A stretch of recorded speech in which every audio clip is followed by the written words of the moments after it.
Olá, querido leitor, seja bem-vindo a mais um resumo inteligente. Hoje falaremos sobre o perdão. Acreditamos que ir além do sinto muito, ou seja, de fato aprender a pedir perdão, pode ajudar a reacender o amor que foi emaecido pela dor. Quando todos nós aprendemos a pedir perdão e quando entendemos a linguagem do perdão do outro, poderemos trocar as velhas desculpas por honestidade, confiança e alegria. Então, pegue o seu café e vamos juntos descobrir como melhorar a nossa comunicação de perdão com o outro e vamos seguir juntos rumo ao perdão verdadeiro. Logo no início do livro, já vamos falar sobre corrigir os erros.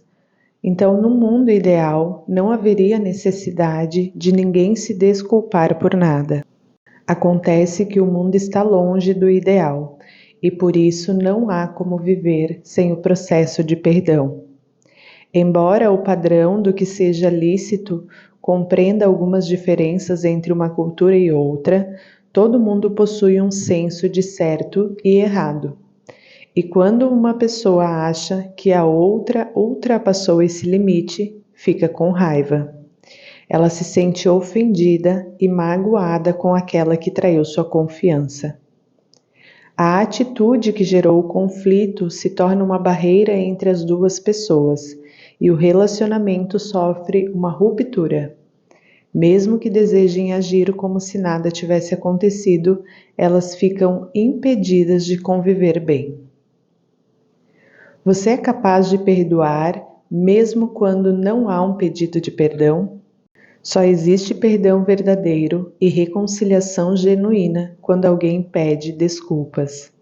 O perdão gratuito costuma ser incentivado pelo bem daquele que perdoa e não como um benefício para o responsável pela ofensa. Pois quando não há um pedido de desculpas, também não há reconciliação. O perdão genuíno remove a barreira criada pela ofensa cometida e abre o caminho para a restauração gradativa da confiança. Se o relacionamento era terno e íntimo antes do conflito, é possível recuperar esse amor.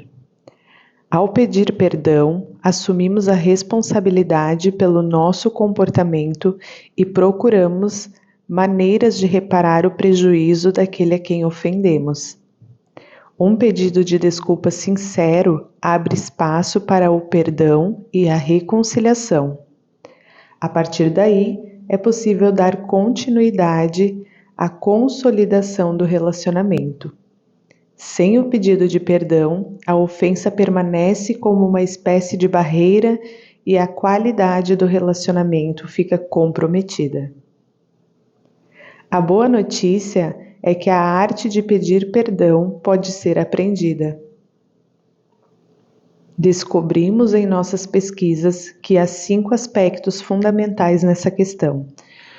Nós os denominamos as 5 linguagens do perdão. Cada uma dessas linguagens é importante, mas, dependendo da pessoa, uma ou duas podem ser mais eficazes que as demais. O segredo dos bons relacionamentos consiste em aprender a linguagem do perdão mais apropriada a outra pessoa e se dispor a expressá-la. Com frequência, amar significa se desculpar, vez após vez. O verdadeiro amor sempre implica pedir perdão por parte da pessoa que erra e uma concessão do perdão pela que foi prejudicada. Tudo começa quando aprendemos a usar a linguagem do perdão mais apropriada. Sinto muito é uma manifestação de arrependimento. Manifestar o arrependimento é o aspecto emocional do pedido de perdão. É uma forma de alguém mostrar à pessoa ofendida que tem consciência da culpa, da vergonha e da dor causada pelo comportamento inadequado. O arrependimento se concentra naquilo que se faz de errado e no prejuízo que esse ato provocou na outra pessoa. A parte ofendida é tomada pelo sentimento de mágoa. Para ela é importante que o responsável por sua dor também se sinta. Um simples sinto muito pode produzir um grande efeito quando se trata de restaurar o relacionamento. Com frequência, as pessoas que magoam outras não percebem que se esqueceram dessas palavras mágicas, mas você pode ter certeza de que a parte ofendida ficará em silêncio até que as ouça. Às vezes magoamos as pessoas sem perceber. Com certeza não foi intencional. Bons relacionamentos são produzidos quando há manifestação de arrependimento por erros cometidos, mesmo quando não houve intenção de magoar. Você pode não perceber que seu comportamento chateou alguém, mas quando isso vem à tona, então é possível dizer: sinto muito que meu comportamento tenha provocado esse sentimento desagradável em você. 2. Eu errei. Aceitação da responsabilidade. Por que é tão difícil para algumas pessoas dizer eu errei? Com frequência, nossa relutância em admitir um erro está vinculada ao valor que nós atribuímos. Reconhecer o erro pode dar a impressão de fraqueza. Por isso, pensamos assim: só os tolos admitem erros. Os inteligentes tentam mostrar que agiram de determinada maneira porque tinham bons motivos para isso. As sementes dessa tendência à autojustificativa geralmente são plantadas ainda na infância. Quando uma criança recebe uma punição exagerada ou é envergonhada diante dos outros por ter cometido erros sem gravidade, o senso de valor próprio fica comprometido. Em seu subconsciente, ela faz uma ligação emocional entre o comportamento errado e a autoestima. Assim, admitir um erro é ser mau. A criança que cresce influenciada por esse padrão terá dificuldades de admitir os erros que cometeu na vida adulta, porque ao fazê-lo, a sua autoestima será abalada. As pessoas maduras aprendem a quebrar os padrões nocivos da infância e a aceitar a responsabilidade pelos erros cometidos. O adulto imaturo sempre tenta justificar o seu comportamento impróprio. Essa mania de justificar assume a forma de transferência de culpabilidade. A pessoa pode até admitir que falou ou fez alguma coisa, mas sustentará que o seu comportamento inadequado foi provocado pelas atitudes irresponsáveis de outros. Nesse caso, trata-se de transferir a culpa, afinal é difícil admitir o erro. Essa transferência de culpabilidade também é um sinal de maturidade. Poucas coisas são tão poderosas quanto o bom senso, a sabedoria e a força de admitir quando se comete um erro e se esclarecer a verdade. Aprender a dizer eu errei é um passo importante para se tornar uma pessoa responsável e bem-sucedida. 3. Compensação do prejuízo. A disposição de fazer alguma coisa para compensar a dor que causamos é uma evidência de que estamos arrependidos. Equilíbrio é a compensação da perda imposta a outra pessoa. Oferecer a restituição é uma forma de equilibrar a balança da justiça. Qualquer sofrimento ou ofensa impõe algum tipo de perda à vítima. Para alguns, a restituição é a linguagem do perdão primordial. São pessoas para quem a declaração "não acho certo tratar você daquela maneira que tratei" deve ser acompanhada da proposta "o que posso fazer para demonstrar que continuo me importando com o seu bem-estar?" Sem esse esforço de restituição, a pessoa prejudicada questionará a sinceridade do pedido de desculpas. A partir daí, a questão passa a ser: qual é a maneira mais eficaz de reparar o erro? Considerando que o principal num processo de restituição é oferecer a outra pessoa garantias de que ainda é amado, é fundamental usar a linguagem do amor que ela mais aprecia. 4. Prometo que não vou repetir. Um compromisso com a mudança. Pedir desculpas sem mudar o comportamento pode soar vazio e superficial. Essa linguagem do perdão valoriza um compromisso sincero de não repetir os mesmos erros. Para que essa promessa seja eficaz, é importante demonstrar a intenção de mudar e tomar atitudes concretas para evitar comportamentos prejudiciais no futuro. Esse compromisso gera segurança e restaura a confiança no relacionamento. 5. Eu preciso do seu perdão. Pedido de perdão direto. Algumas pessoas precisam ouvir explicitamente um pedido de perdão. Frases como "você pode me perdoar" mostram vulnerabilidade e o desejo de restauração à conexão. Essa linguagem é eficaz porque coloca a decisão de perdoar nas mãos da outra pessoa, dando a ela o poder de fechar o ciclo do perdão e avançar no relacionamento. Cada pessoa tem uma linguagem de amor primordial. Se você consegue usar a linguagem do amor do seu cônjuge ou do membro da família, ele terá certeza absoluta de que é amado e assim o processo de restituição será bem-sucedido. Por isso, vamos relembrar rapidamente as 5 linguagens do amor. Palavras de afirmação. O uso das palavras de afirmação pode se concentrar na personalidade da pessoa, em seu comportamento, em seu jeito de se vestir, suas conquistas pessoais ou sua beleza. O mais importante é que as palavras transmitam o afeto e a gratidão que você sente por ela. Para as pessoas que palavras de afirmação são a linguagem de amor, o mesmo vale para pedidos de desculpa. É isso que elas precisam em termos de restituição. Atos de serviço. A famosa "ações falam mais alto do que palavras" aqui é uma verdade. Para pessoas assim, o amor se manifesta em atos de gentileza e apreço. Presentes. A terceira linguagem do amor está relacionada aos presentes. Dar e receber presentes é uma expressão do afeto universal.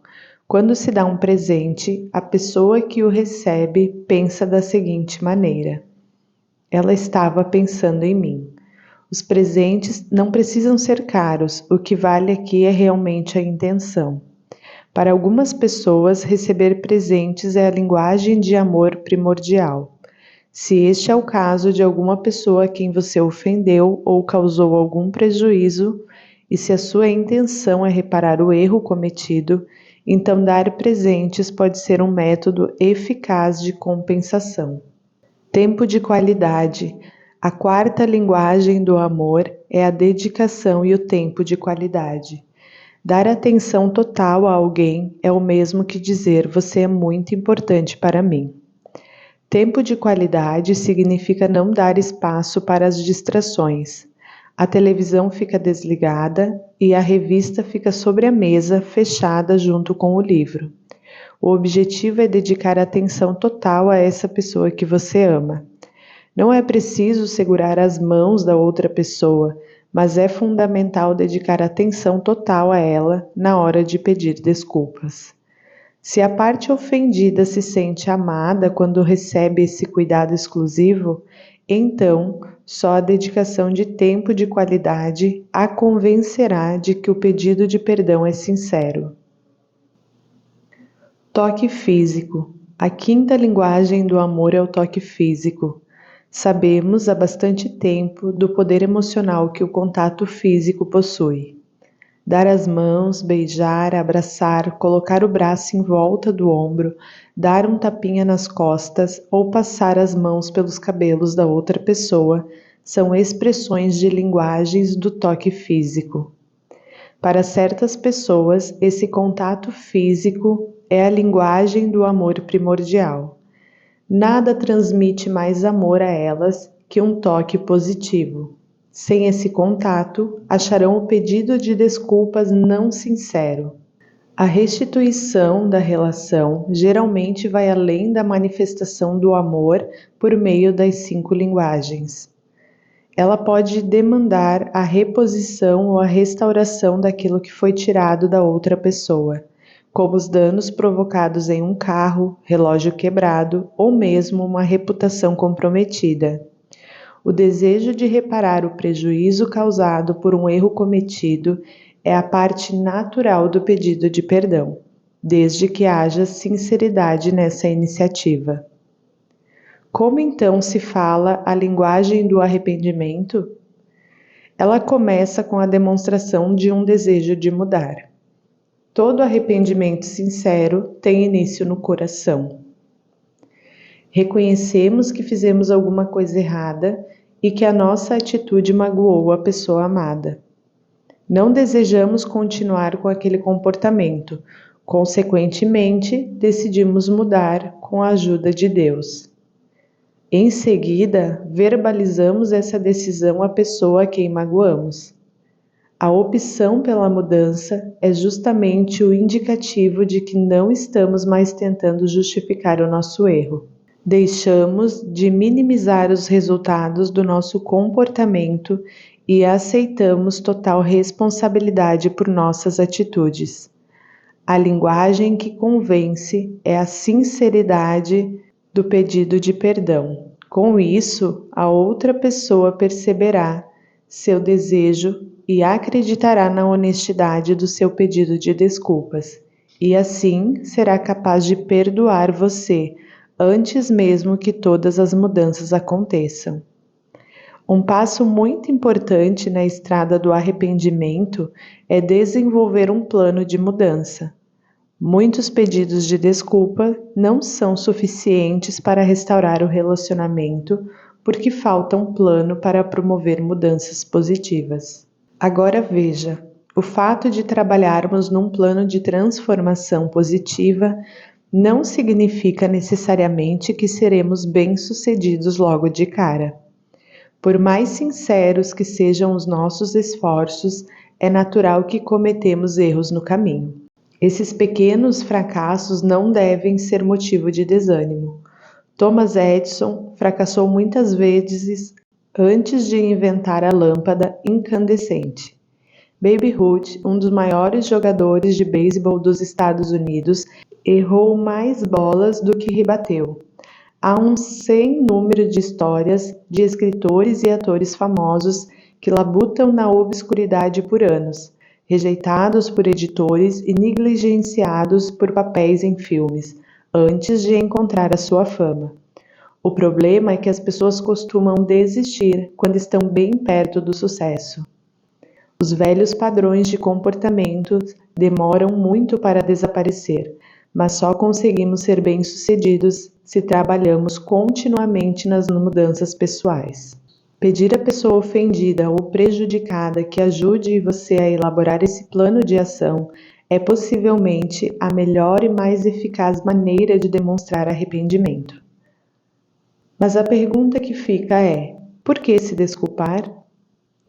Quando ocorre um ato ofensivo ou prejudicial, cria-se imediatamente uma barreira emocional entre as duas pessoas. Até que esse obstáculo seja removido, o relacionamento não tem como progredir. Um pedido de perdão é a tentativa de remover tal barreira. Se você descobre que a linguagem do perdão primordial da pessoa é o pedido de desculpas, então está diante da maneira mais óbvia e simples de resolver o problema. Para essa pessoa, isso é um sinal de que você está agindo com sinceridade e deseja ver o relacionamento restaurado.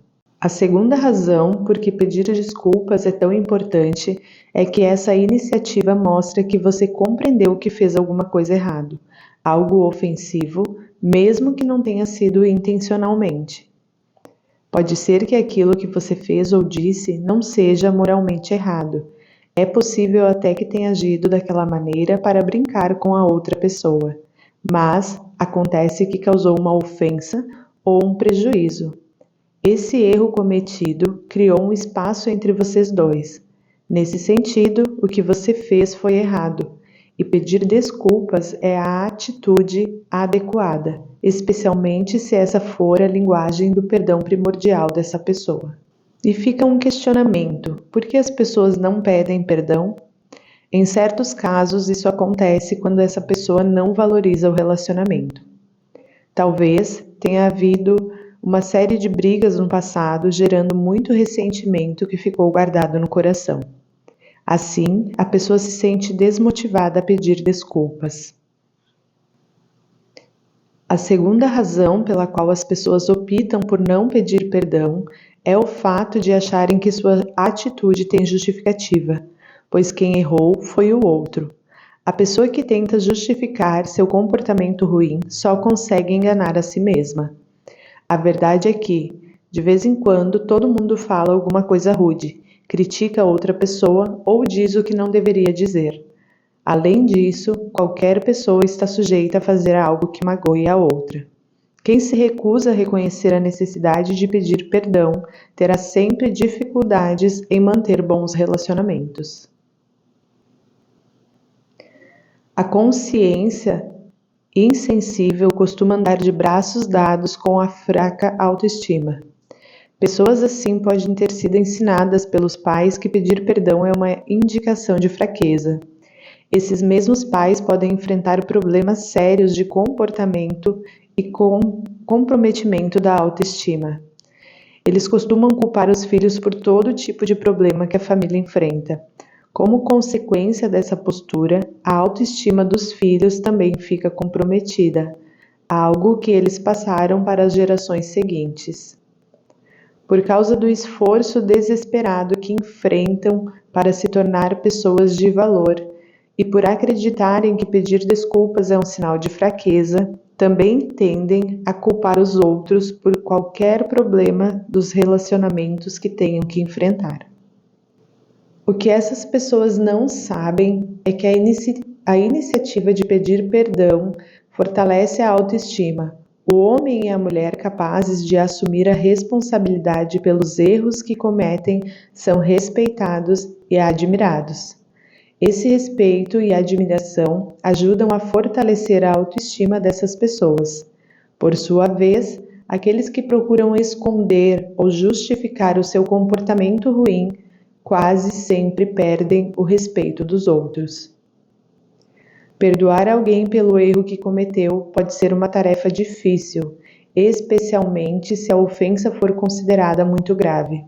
Se você é a pessoa que sofreu a ofensa, conceder o perdão significa não desejar mais nenhum tipo de vingança, não exigir que façam justiça e reparação, não permitir que o erro cometido pelo outro continue sendo uma barreira entre os dois.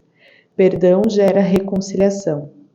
Isso não quer dizer que a confiança seja restaurada de uma hora para outra.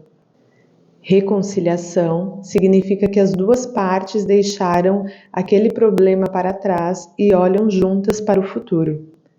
Não se pode confundir o perdão com confiança. Perdoar é uma decisão que pode ser tomada a qualquer momento. Basta a pessoa achar que ouviu um pedido de perdão sincero. Já a confiança não é uma decisão, e sim uma emoção. A confiança é aquele tipo visceral de firmeza que tem de que a outra pessoa vai fazer exatamente o que ela disse que faria. O perdão tem poder de renovar o vigor de um relacionamento. A escolha por não perdoar é como uma sentença de morte. Sem o perdão, esse relacionamento vai se extinguir. Mas pode se tornar mais vibrante e gratificante para a vida das pessoas envolvidas quando o perdão é concedido. Existem 2 bons métodos para pedir perdão.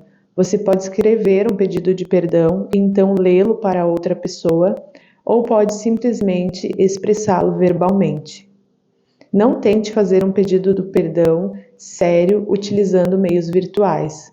Reserve um tempo para falar diretamente com a pessoa e isso é um jeito muito melhor de transmitir a sua sinceridade.